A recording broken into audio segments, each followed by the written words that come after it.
ఇంట గెలిచి రచ్చ గెలవాలంటారు. కానీ కాంగ్రెస్ గుంపు మేస్త్రి ఇంటా ఓడిపోతున్నాడు, బయట ఢీలా పడిపోతున్నాడు.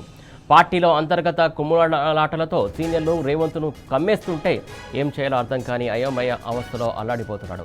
సొంత పార్టీ నేతలను ఏమనలేక బీఆర్ఎస్ పార్టీపై అంతలా నోరు పారేసుకుంటున్నాడు.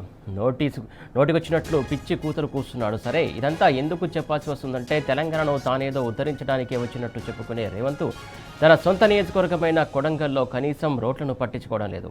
₹1 కోట్లతో వేసినటువంటి సీసీ రోడ్లు 3 నెలలకి కొట్టుకుపోయాయి.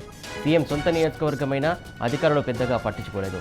కాంట్రాక్టర్లకు కొమ్ము కాస్తూ నిధులను మింగేశాడు.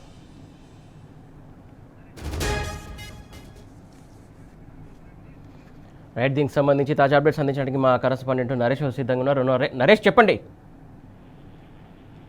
సొంత నియోజకవర్గంలో రోడ్డు మూలపై కొట్టుకుపోయినటువంటి చోటు చేసుకుంది. వికారాబాద్ జిల్లా కొమరాజ్పేట మండలంలోని మదనపల్లి తండా నుండి పరిగి మండలం ఇబ్రహీంపూర్ తండా వరకు 3 నెలల క్రితం ₹1 కోట్ల దానికి అప్రోచ్ రోడ్ను నిర్మించారు. ఈ రోడ్డు సోమవారం రాత్రి కురిసినటువంటి వర్షానికి పూర్తిగా ధ్వంసం అయిపోయింది. మదనపల్లి తండాలో ఉన్నటువంటి వంతెన సీసీ అప్రోచ్ రోడ్డు పూర్తిగా వర్షపు నీటికి కొట్టుకుపోయింది. సీఎం సొంత నియోజకవర్గంలో ఇది కాంగ్రెస్ ప్రభుత్వానికి నిదర్శనంగా చెప్పుకోవచ్చు. పూర్తిగా నిర్లక్ష్యంగా వ్యవహరించడం వల్లే ఈ పరిస్థితి నెలకొంది.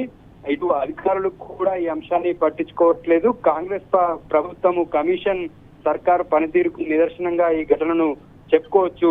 ₹1 చేపట్టినటువంటి 3 నెలలు కాకముందుకే పూర్తిగా ధ్వంసం కావడము, పనుల్లో నాణ్యత లోపం వల్లే ఇది జరిగినట్టుగా తెలుస్తుంది. అయితే సోమవారం రాత్రి కురిసినటువంటి వర్షానికి ఈ అప్రోచ్ రోడ్డు, ఈ సీసీ పూర్తిగా కొట్టుకుపోయింది. ముఖ్యమంత్రి నియోజకవర్గంలో జరిగేటటువంటి అభివృద్ధి పనుల్లోనే ఇంత నాణ్యత లోపం మనకు స్పష్టంగా కనిపిస్తుంది.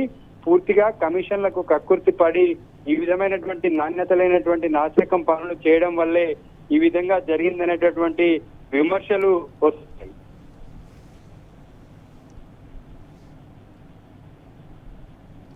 Okay, right, thank you Naresh.